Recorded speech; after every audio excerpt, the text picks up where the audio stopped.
Nous sommes le Shabbat du 3 février 2018. Soyez tous bénis en Yeshua, dans la puissance de l'Esprit du Père et de sa volonté sainte. Le Shabbat est toujours une occasion très spéciale de nous retrouver avec notre Sauveur, avec l'Éternel.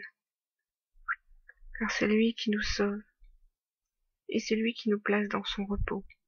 L'œuvre du Shabbat est l'œuvre de Dieu, et ce jour est un jour que l'Éternel a donné à son peuple, un jour que l'Éternel a donné à l'homme, afin qu'il puisse se reposer. Le jour du Shabbat est toujours pour moi un jour très spécial, où mon intimité avec Dieu est grandissante, et où la révélation de sa parole est toujours croissante. J'ai reçu l'onction du sang du Mashiach pendant ce jour de Shabbat, comme un manteau. J'ai reçu l'onction du sang du Messie, du sang de Yeshua. Ce n'était qu'une vision, brève vision, pour me rappeler l'enseignement que m'a donné l'Esprit Saint au sujet des 3 sanctifications. Sachez-le, nous sommes sanctifiés par l'eau, par le sang et par l'Esprit. Et il est dit dans l'Évangile, il y en a 3 qui sont d'accord entre eux, l'eau, le sang et l'Esprit. L'eau, c'est la source de vie, c'est la parole. Vous êtes sanctifiés par la parole de Christ. Vous êtes sanctifiés par la parole du Messie. Vous êtes sanctifiés par la parole du Fils.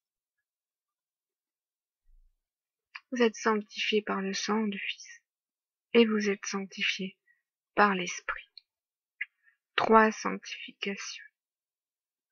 Et sachez-le, il est dit que nous sommes revêtus de l'Esprit Saint. Il est dit que nous sommes revêtus de l'Esprit Saint. C'est-à-dire que l'Esprit Saint nous habille comme un vêtement. Et oui, nous sommes revêtus de l'Esprit Saint. Nous sommes également revêtus du sang du Mashiach. Et nous sommes également revêtus par l'onction de la parole. C'est ce qui m'a été enseigné. Alors celui qui a reçu l'onction de la parole a le témoignage de la parole, a le témoignage de la vie et a le témoignage de la vérité pour son prochain, afin d'exhorter, afin d'avertir, afin d'annoncer tout ce qui est juste, non aux yeux de l'homme, mais aux yeux de Dieu. Et si j'avertis le peuple de ce qui est juste, c'est que cet avertissement vient de Dieu. Cet avertissement ne vient pas de moi. Tous les avertissements que je donne sont des avertissements qui viennent de l'Esprit de Dieu, c'est-à-dire du Père. Car l'Esprit Saint, c'est l'Esprit du Père, c'est le Père. Je vais vous le dire ici, l'Esprit Saint n'est pas une personne. L'Esprit Saint n'est pas une personne. L'Esprit est Dieu. Et le Père n'est pas une personne, puisqu'il est de nature divine. Et que l'Esprit n'est pas chair, donc l'Esprit ne peut être une personne. Si on entend par personne une distinction entre 3 identités différentes, alors cela est faux. Car l'Esprit Saint est l'Esprit du Père, et l'Esprit est le Père. Alors je vous le dis, vous devez être revêtus de l'Esprit Saint. Vous devez avoir votre vêtement de sanctification sur vos épaules. Et pour que vous puissiez avoir ce vêtement de sanctification, il faut déjà que vous pratiquiez les Shabbats. Parce que le Shabbat est un jour saint. Il y a un jour qui sanctifie le peuple de Dieu. Dieu sanctifie son peuple d'une manière très particulière pendant ce jour. Et je dis bien Dieu sanctifie son peuple. Je ne dis pas que c'est l'homme qui se sanctifie. Je dis bien que c'est Dieu qui sanctifie son peuple. Car tout est l'œuvre du Père. Tout, absolument tout est l'œuvre du Père. Merci à toi, Père, je te rends gloire, Père. Car ton œuvre est puissante en moi, elle est puissante en l'homme. Et tout est accompli selon ta volonté qui est sainte, et par la puissance de ton esprit. Et je sais que le Père m'a annoncé que sa colère est sainte. Si Dieu exerce sa colère sur les hommes, c'est qu'il exercera un jugement sur les hommes, car sa colère est un jugement. Entendez-le bien, la colère de Dieu est un jugement, car la colère de Dieu est juste, et tout ce qui est juste est issu de la justice, et le jugement est issu de la justice de Dieu. La colère est issue du jugement de Dieu. Dieu est en colère contre son peuple. Dieu m'a dit, ils ont violé mon alliance. Dieu m'a dit beaucoup de choses sur son peuple. Son peuple le méprise. Il méprise son Esprit Saint. Ça, je l'ai déjà dit. Ce que le Père m'a dit aussi, c'est qu'il a élevé l'homme au-dessus de la création tout entière, parce qu'il a permis que l'homme puisse régner sur toutes les choses de la terre, pas seulement que sur les animaux, sur toutes les choses de la terre. Dieu a donné un règne à l'homme. Dieu a élevé sa créature sur la création. Et Dieu m'a montré ces choses en me disant, j'ai créé le ciel et la terre, j'ai créé l'homme, et j'ai élevé l'homme, afin qu'il règne sur toutes les choses de la terre. Et les hommes ont méprisé Dieu. Ils ont méprisé ce que Dieu leur avait donné. Ils ont méprisé le Créateur. Ils ont méprisé le Tout-Puissant. Ils se sont retournés contre lui, et ils se sont rebellés contre lui. Alors Dieu m'a dit que maintenant il abaissera l'homme. Tant que l'homme a été élevé au-dessus de la terre, autant il sera rabaissé sous la terre. Comparable à un ver, il devra ramper sous la terre. Il sera aussi petit et minuscule qu'un ver devant la face de Dieu. L'homme sera abaissé.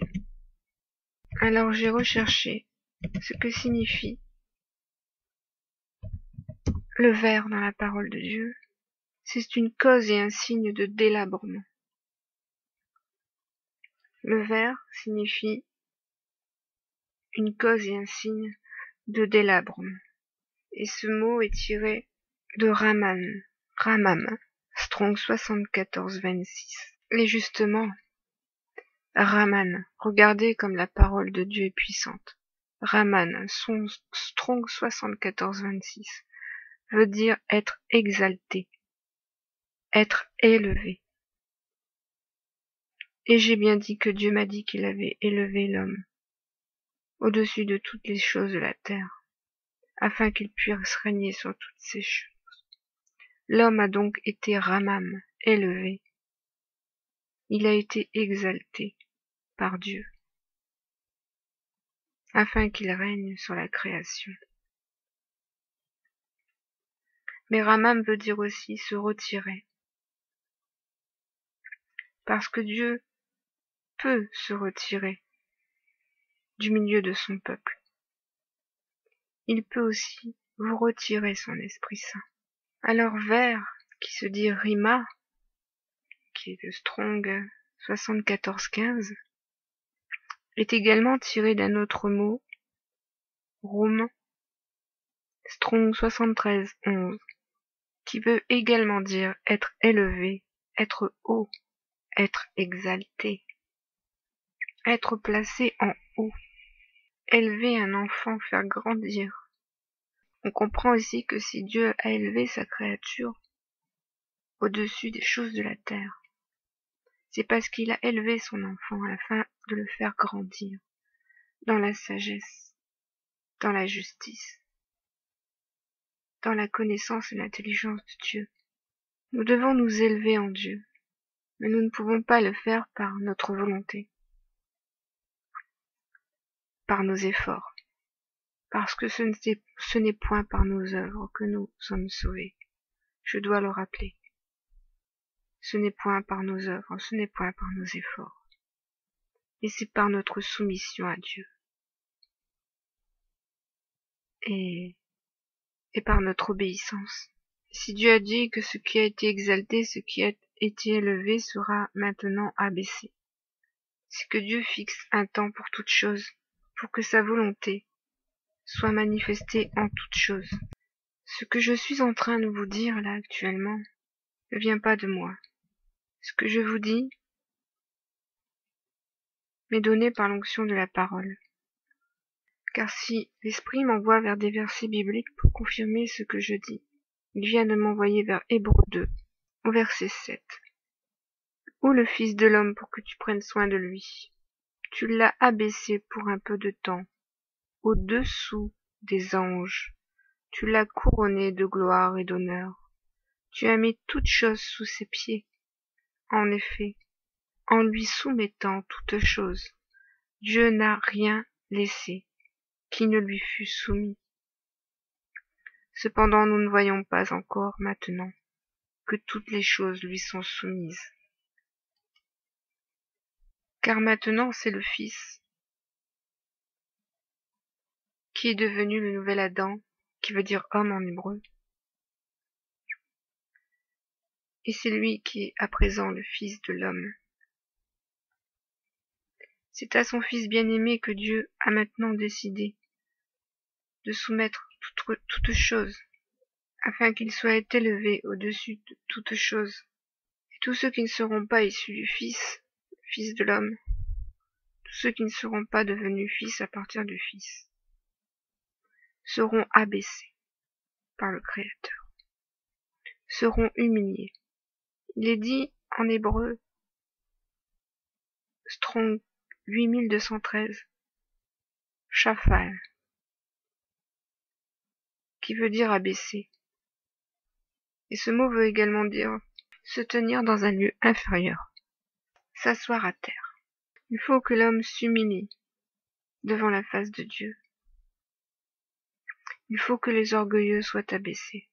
Salomon a dit l'orgueil d'un homme l'abaisse, et celui qui est humble d'esprit obtient la gloire. Cela nous rappelle ce merveilleux verset où il est dit que les âmes seront élevées et les orgueilleux seront humiliés. Isaïe l'a dit également. Isaïe a dit aussi l'homme au regard hautain sera abaissé et l'orgueilleux sera humilié. L'Éternel seul sera élevé ce jour-là. Car il y a un jour pour l'Éternel des armées, contre tout homme orgueilleux et hautain, contre quiconque s'élève afin qu'il soit abaissé. Tout cela, c'est Isaïe qui l'a dit. Isaïe est un grand prophète. Voici le Seigneur éternel des armées brise les rameaux avec violence. Les plus grands sont coupés, les plus élevés sont abattus. Je punirai le monde pour sa malice, et les méchants pour leur iniquité. Je ferai cesser l'orgueil des hautains, et j'abattrai l'arrogance des tyrans. Il dit également dans Isaïe que Dieu a dit contre Ariel, tu seras abaissé. Alors entendez bien ce que l'Éternel dit. Tu seras abaissé, ta parole viendra de terre. Pourquoi sa parole viendra de terre? Parce que l'Éternel dit, et les sons en seront étouffés par la poussière. Ta voix sortira de terre, comme celle d'un spectre, et c'est de la poussière que tu murmureras les discours. N'est-ce pas ici la position d'un ver qui est mis sous la poussière? C'est de l'Éternel que viendra le châtiment, avec des tonnerres, des tremblements de terre et un bruit formidable, avec l'ouragan et la tempête. Je vous le dis, frères et sœurs, écoutez le vent quand il souffle. Regardez la tempête quand elle souffle. Regardez la création, car elle témoigne du Créateur. Et si la tempête témoigne de la colère de Dieu, alors moi qui suis la créature du Créateur, je vous témoigne de la colère de mon Père. Ils ont violé mon alliance, a dit le Père. Violer l'alliance veut dire transgresser l'alliance. Nous transgressons l'alliance de Dieu par notre infidélité envers lui, par notre rébellion, par notre désobéissance, et ainsi par notre iniquité. L'Éternel condamnera ceux qui ont commis l'iniquité, ceux qui ont transgressé l'alliance faite avec son Fils. Par son Fils, Dieu condamne l'infidélité des hommes. Ceux qui sont infidèles sont ceux qui sont infidèles à l'époux. Une épouse infidèle est une prostituée, je vous le rappelle, selon la parole de Dieu. Jérusalem était une prostituée. N'oubliez pas la parole du Père. N'oubliez pas son enseignement. N'oubliez pas tout ce qui fut annoncé et tout ce qui est annoncé. Car toute la parole de Dieu demeure à toujours, éternellement. Le Père me l'a dit, ma parole est éternelle. Toute ma parole est éternelle. C'est-à-dire qu'entendez bien tout ce que le Père a prononcé depuis Adam, en passant par Abraham, Jacob, Noé, Moïse. Toute la parole que le Père a prononcée demeure pour toujours. Cette parole est éternelle, et toute cette parole est accomplie en son Fils. Mais nos oreilles n'en ont point été frappées, parce que nos oreilles ont été sourdes à cette parole. Je vois de nombreux hommes courir à d'autres paroles, courir à la parole des hommes, courir sur YouTube, par exemple, pour écouter d'autres paroles que celles qui nous ont été données par le Père et le Fils. L'homme s'attache à ce qu'il souhaite entendre. L'homme cherche des informations sur Dieu parce qu'il ne connaît pas son Créateur. Il ne connaît pas son Sauveur. Il ne connaît pas sa parole, car il ne la comprend pas. Alors l'homme court à la bouche d'autres hommes pour avoir des informations sur son Sauveur. Mais moi je vous le dis, ne courez pas à la bouche des hommes pour connaître Dieu, mais tournez votre visage vers celui qui est votre Sauveur, et adressez-lui votre demande. Exprimez-lui votre désir de le connaître. Il faut que cette parole sorte de votre bouche pour s'élever à la bouche de Dieu. Cette parole doit être formulée par vos lèvres. Votre demande doit être faite à la bouche de Dieu. Alors Dieu jugera si vous êtes un homme droit, si vous êtes juste, si vous êtes fidèle, si vous êtes obéissant. Et il se révélera à vous dans toute sa gloire, dans toute la gloire de sa parole. Lorsque vous lirez la parole, vous ne la lirez pas pour connaître Dieu. Non. Vous la lirez parce qu'elle vous confirmera ce que Dieu vous a révélé de lui. Elle vous confirmera la volonté que Dieu vous a révélée, sa volonté sainte, son œuvre, sa gloire, sa puissance et la puissance de son esprit. L'homme doit persévérer dans l'alliance de Dieu. Il doit persévérer dans l'obéissance. il doit persévérer dans la soumission. Il ne doit pas oublier que l'Éternel a dit « Je mettrai mes lois dans leur esprit, je les écrirai dans leur cœur ». Et si cette loi est désormais, si toutes ces lois sont désormais écrites dans votre cœur, la parole entière est écrite dans votre cœur circoncis par le Père.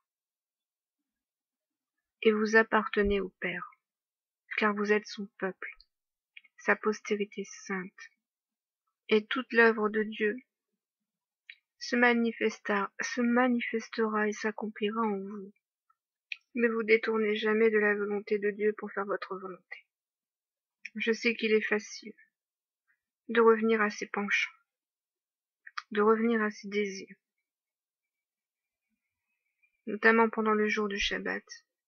Mais il est bien dit dans Isaïe que nous devons retenir notre pied pendant le Shabbat, afin de faire du Shabbat notre délice, et de ne pas aller selon nos penchants. Mais nous devons faire la volonté de Dieu. Alors, quand il est dit nous devons faire la volonté de Dieu, nous ne pratiquons pas une œuvre. Faire, c'est se soumettre, et laisser Dieu faire en vous son œuvre. Faire, c'est obéir, et laisser Dieu accomplir en vous son œuvre, dans le temps qui vous a été donné, dans le temps que Dieu a annoncé pour les hommes, pour chacun des hommes, dans le temps que le Fils accomplit pour chacun des hommes, la parole de son Père. Il est un temps pour toute chose, il est un temps pour chaque homme. Entendez bien que tout est accompli. Tout est accompli. Je terminerai donc avec Isaïe 58, versets 13 à 14. Si tu retiens ton pied pendant le Shabbat, pour ne pas faire ta volonté en mon saint jour, si tu fais du Shabbat tes délices, pour sanctifier l'Éternel en le glorifiant, et si tu l'honores en ne suivant point tes voies, en ne te livrant pas à tes penchants et à de vains discours, alors tu mettras ton plaisir en l'Éternel, et je te ferai monter sur les hauteurs du pays, et je te ferai jouir de l'héritage de Jacob, ton père, car la bouche de l'Éternel a parlé. Alors attention, il est dit, en ne te livrant pas à de vains discours pendant le Shabbat. Veillez à toutes les paroles que vous prononcez pendant ce saint jour, que ce soit sur les réseaux sociaux, que ce soit sur YouTube, que ce soit dans une conversation téléphonique, que ce soit par des échanges de mails. Sachez tenir votre langue en bride pendant le jour du Shabbat. Et ne prononcez pas de vains discours. Ne vous immiscez pas dans des discussions vaines, dans des querelles, dans des disputes de clochers d'église. Évitez ce type de discussion. Toutes vos paroles doivent être pour louanger l'Éternel, pour le glorifier, pour le sanctifier. Car l'Éternel, notre Père, est notre véritable Sauveur, il est le 3 fois saint. Il est le grand, il est le majestueux. C'est à lui que revient toute la gloire, c'est lui qui fait toutes choses. Toutes choses. Et c'est lui qui nous fait entrer dans son repos, qui nous donne la paix et la joie dans notre cœur. J'espère que vous recevrez tous la paix et la joie du Mashiach pendant ce jour de Shabbat. Et que cette paix et cette joie restera dans votre cœur tout le long de la semaine, afin d'affronter les épreuves, afin que vous puissiez affronter le monde et les iniquités du monde. Je sais qu'en tant qu'enfant de Dieu, il est difficile de supporter et d'entendre les iniquités du monde. Très difficile. Donc j'espère que ce Shabbat vous donnera la paix et la joie dans votre cœur. Soyez abondamment bénis et sanctifiés par la puissance du Père. Et soyez abondamment oints par la parole du Fils, par son sang. Soyez tous bénis.